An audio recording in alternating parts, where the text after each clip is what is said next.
Hello and welcome to Huddle Psychology again. Hope you're keeping well. Welcome to our YouTube channel once again. Last session we dealt with the phenomenon of the toxic boss, and in this session we will deal with something related, and the topic is burnout. Burnout at the workplace. So let's deal with the burnout issue and the burnout problem. And as always, let's begin with a working definition.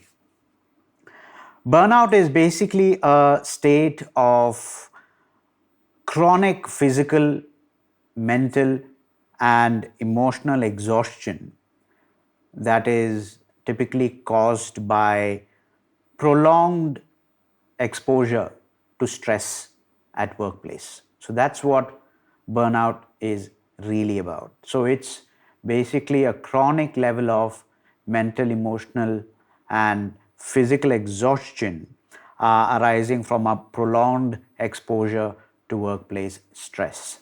It is not just a feeling of tiredness. You essentially become beyond exhausted, you become detached from your work, and you start exhibiting other kinds of behavioral problems. We'll come to those in a bit. In 2019, WHO officially recognized burnout as an occupational phenomenon, which arises from unchecked or unmanaged level of workplace stress. So burnout is a serious issue, and it's important that we address it head on. So that's the working definition and a brief introduction to the issue of burnout. Now let's look at some of the symptoms that you would experience if you're on the verge of burnout or if you're burned out yourself. First and foremost are the physical symptoms, where you're likely to have a range of physical issues from headaches, constant headaches, sleep disturbances like insomnia. You are likely to feel muscle pain. You're likely to have frequent illnesses because of weakened immune system. These are all things that physically manifest in your body due to burnout. So those are some physical symptoms to watch out for. Now for some emotional symptoms. Emotionally, you start feeling anxious, frustrated, sometimes depressed due to exorbitant amount of stress in the workplace. Emotional turmoil can be quite significant because of burnout. So emotional symptoms are something to watch out for, and if you are beginning to feel very high levels of anxiety, and if you're noticing yourself becoming overwhelmed and depressed, then you are probably nearing or on the verge of becoming burnt out. And finally, some behavioral symptoms to watch out for. You're likely to become detached from your work. You tend to become more procrastinated about doing your work, a lack of focus, lack of energy, and you will start withdrawing yourself from your social circles, your colleagues, your friends. And finally, you're likely to indulge in unhealthy behaviors, unhealthy coping mechanisms, such as overeating, alcoholism, excessive screen time, etc. So these are some behavioral symptoms to watch out for. And if any of these are becoming prevalent in your life, then it is probably worthwhile for you to take a check on your work-life balance and see where you stand with respect to that. So these are some symptoms to really watch out for when it comes to burnout. Now, what are the causes of burnout? How does this actually come about? Well, first and foremost, unmanageable amount of workload and also a lack of control. So unimaginable or unmanageable amount of workload, excessive, overwhelming amount of work to do, impossible deadlines. These create very high levels of stress. So workload is a major driver for burnout, and a lack of control, where you have little say in what amount of work you can accept, what you cannot accept, etc., can also lead to burnout. So lack of control and overwhelming amount of work are one major driver for burnout. You also need to think about role ambiguity and toxic workplace environments. So, where you are not very clear about what your exact job is, in other words, it is ambiguous. Sometimes you're doing this, another time you're doing that. So, there is a lack of clarity as to what you are exactly expected to do, which leaves you confused and stressed at work, and that leads to unmanageable amount of stress and burnout over a prolonged period of time. Toxic work environments, we dealt with toxic bosses in our last session, and we talked about how toxic bosses create a negative working environment. So constant exposure to toxic bosses and toxic work environments naturally lead to burnout. So this is the second major driver: role ambiguity and toxic work environments. And finally, insufficient recognition at workplace and work life imbalance. So maybe you're not adequately remunerated. Maybe there is no recognition for all the hard work you're putting in. All of that will lead to dissatisfaction and burnout. And also, if work becomes so all encompassing in your life, which leaves you with little time to spend with your friends and family, your work life will be not in balance, but it will be in imbalance. So that leads to significant amount of burnout over a period of time. So that's the third main driver for burnout. Now, what is the impact of burnout? Now, again, this is not rocket science for us to understand. Now, when it comes to impact, it's important to highlight impact at multiple levels: at your level, at the individual level, at the organizational level, and at the societal level. So let's begin with the individual level. Obviously, burnout will lead to severe mental health crisis, often resulting in anxiety, depression, and all sorts of mental health problems. And it becomes overwhelmingly difficult to deal with those problems when you're in a burnout situation. So, burnout leads to severe mental health crisis in individuals. Physical health, needless to say, takes a hit. It can lead to coronary heart disease problems, rising blood pressure problems, and various other physical manifestations of ill health can hit you due to burnout.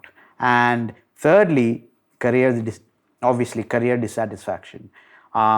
When you're in a burnt out situation, working in a negative working environment, there isn't going to be much satisfaction to be gained from doing your work. So, career dissatisfaction is another major impact due to burnout. So, these are some of the impacts at the individual level. At the team or organizational level, you can imagine there will be reduced productivity because there is very little energy left in you to carry out your duties, to carry out your job properly. So there will be mistakes, inefficiency, and a lack of productivity. So reduced productivity is a major hit, a major impact on teams and organizations. Secondly, high turnover. Burnt out individuals do not want to continue in the same organization because of excessive workloads or toxic work environments, which pushes people to leave organizations that are negatively impacting them. So, in other words, organizations will have to then deal with high level of attrition and employee turnover, which leads to higher recruitment costs and a negative impact on the image, reputational damage on the organization. And toxic culture. If burnout is not addressed at systemic level, at the system level, at the organizational level, and if burnout is widespread within organizations, it leads to very toxic culture where burnout is not addressed but is taken for granted. So that promotes a very toxic work culture within organizations. So that's another negative impact of unaddressed burnout, unaddressed unmanageable amount of workplace stress.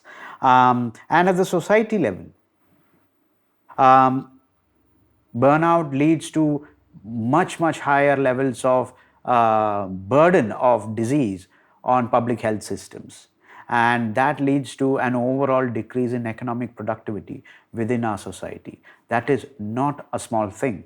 So it has not only an individual level impact, it has organizational impact, and it has a societal level impact. And therefore, it is important for us to understand that burnout is not just an individual phenomenon. It is an organizational phenomenon, it is a societal phenomenon, and therefore we need to address it at systemic levels and not only at individual levels. And that's very important for us to understand. How do we go about addressing burnout? Well, to begin with, again, at the individual level, we need to prioritize self care. You need to get the basics absolutely right. Adequate amount of sleep, exercise, and healthy diets, these go without saying, are very important for you in order to avoid burnout. So prioritizing self-care for individuals is super important. Setting boundaries, once again, as we have seen in many videos, setting boundaries is very important. You should be able to communicate to your bosses or your managers of what amount of work is possible by you. You need to set your limits, and you need to communicate that as clearly as possible in order for you to protect your space and your boundary. And that is important. That is an important way to address burnout. Thirdly, seek as much support as you possibly can, whether it is within the organization at the HR level, or perhaps external help through a therapist who might help you process your emotions and the difficulties of being burnt out. You don't have to face burnout alone. You can seek external support, and re-evaluate your workload. You need to reevaluate the amount of work that is possible, and you need to be able to communicate this to your team members as well as to your managers. So these are some individual ways to address burnout. At an organizational level, organizations should focus on promoting work-life balance. It's very important for organizations, leaders, and managers to lead by example and to promote work life balance. So that's one thing. Secondly, foster a positive culture within organizations where employees and team members and teams are rewarded and recognized for their efforts and for their hard work. So creating that positivity and a positive work culture goes a long way to fight burnout in organizations at organizational level. Thirdly, create or provide clear expectations so that there is no ambiguity in terms of what jobs need to be done.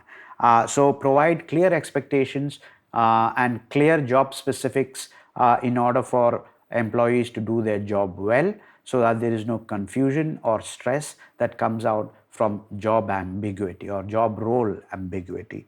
And finally, offer professional development.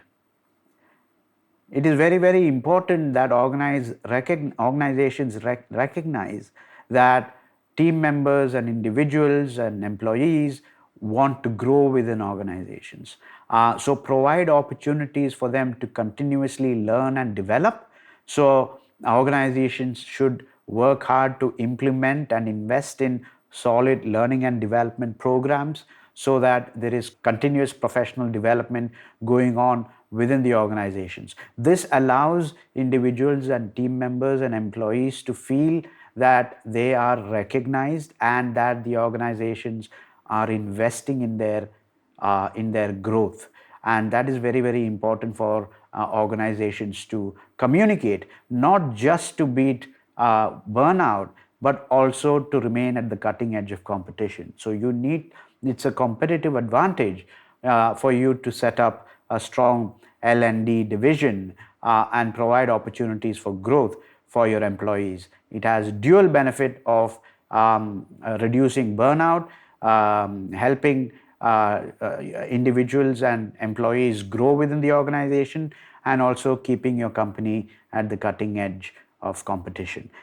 So provide professional development as much as you can. Now, how do you go about preventing burnout? We just talked about addressing it, but prevention is always better than cure. So, at the employee level, practice as much as possible, practice time management. Create to do lists, create checklists, and manage your time efficiently and effectively. And there are plenty of tools out there, everything from a simple Excel sheet to apps on your smartphones. There are ways to help you manage your time in a much more efficient and better way. So practice time management, effective time management as much as possible. Take breaks in the middle of the working day. Take a walk away from your working desk.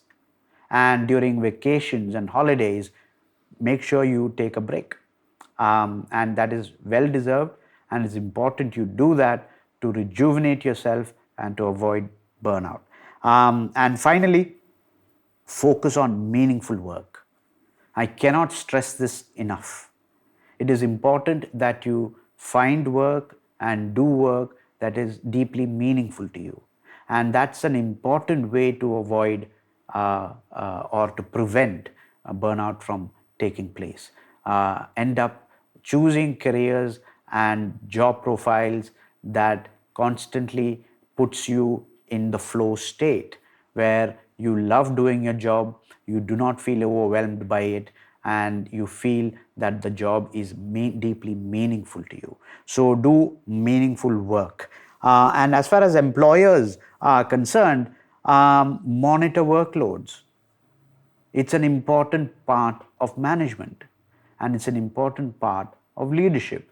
Make sure you do check-ins with employees just to understand whether they are overwhelmed or not, and take appropriate actions if they are. So monitor workloads as much as possible. Secondly, provide resources. Everything from therapy to employee assistance programs within organizations are good ways of offering help by organizations to its employees. So that's another important way to prevent burnout. And then encourage open communication. Create a safe space where employees can openly speak up, where there is psychological safety in opening up and talking about difficulties, everything from mental health challenges to burnout issues. So create a culture of open communication so that employees can raise their voice and be heard. And that's a very, very important step to take to prevent burnout at an organizational level. Supporting others. Be approachable.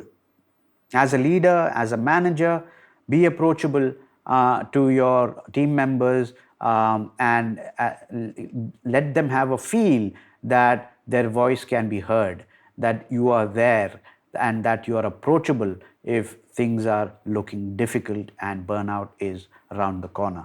Be as approachable as possible. Encourage professional help as always. If you feel that there is somebody within your organization or within your team that is on the verge of burnout, you notice those telltale signs that I mentioned earlier, both emotional, behavioral, as well as mental symptoms. If you notice that in any of your employees or subordinates, then please help them take professional help. Recommend therapy to them so that they can address their burnout challenges. And finally, be a positive influence to everyone. Celebrate small wins, um, share positive thoughts, allow people to be friendly, allow people to communicate clearly with you, be a positive influence on them, celebrate small wins, give positive feedback, and all of that allows people to feel within your organization that they are heard, that they are cared for. Be a mentor, be a coach. So there are so many things as managers and leaders that we can do to help people from falling into this bad situation of being burnt out. So be approachable, encourage professional help, and be a positive influence as much as you can. So these are some ways of helping others who are on the verge of burnout or who is already in a burnt out situation. And this video has now talked all about burnout. We heard that burnout is basically a chronic state of mental, emotional, and physical exhaustion that comes out of overwhelming amount of work stress. We also noted how WHO officially declared burnout as an occupational issue, as an occupational phenomenon that arises out of unmanaged amount of workplace stress. We looked at some of the causes of burnout. We looked at how we can address burnout. We looked at symptoms, and we looked at some preventive measures and how to support people who are in that situation currently. So, as always, this video is supported by a long form article on the issue of burnout on our blog website. So please do visit huddlepsychology.substack.com to have a greater, more in depth exposure or reading experience about burnout. Do visit our blog, subscribe to our blog to get more details on this topic. As always, it is supported by an extensive list of references and suggested readings if you want to explore the topic in greater depth. And also, if you'd like to reach out to me for one-on-one consultations and sessions, please write to me on my email address rahul@huddlepsychology.com. I look forward to hearing from you and hoping to help you in the best way I can. And so, if you like this video on burnout, please do like it and share it within your circles so that we can spread awareness about this issue and about many other issues that we are covering on the YouTube channel. And like always, until next time, you keep flourishing. I'll see you next week with a brand new topic. Until then, bye bye.